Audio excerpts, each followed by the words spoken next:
If we're adding a back or hair light to a portrait, we need to really control the light.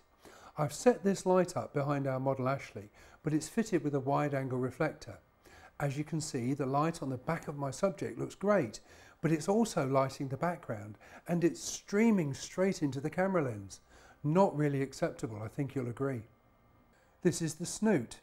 It's a conical shaped reflector that simply fits to the front of my Elinchrom head. It concentrates the light down through the small opening at the front.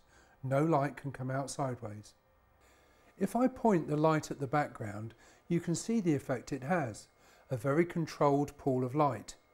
The Snoot gives a high contrast light with a sharp edge, so like this it's not so good for lighting a background. If we want to use it like this, we can add a honeycomb grid to the end of the Snoot, which softens the edge and also gives a much more even pool of light. We can now make a much more interesting background with this vignette type effect. As a hair light, it works well without the grid, so I've turned it around, and you can see the effect. For natural looking light, I'm placing it at the same side as my main light so that all the light is coming from the same direction. The light is falling over the back of Ashley's hair and onto her shoulders.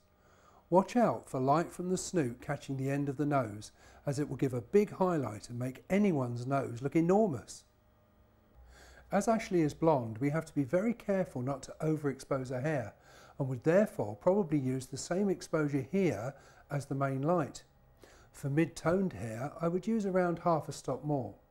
For very thick, dark hair, we could even go up to a stop more, as dark hair absorbs more light. The Elinchrom Snoot is supplied complete with a honeycomb grid, and it's a great accessory to add to your kit. I'm Chris Burfoot. Thanks for watching.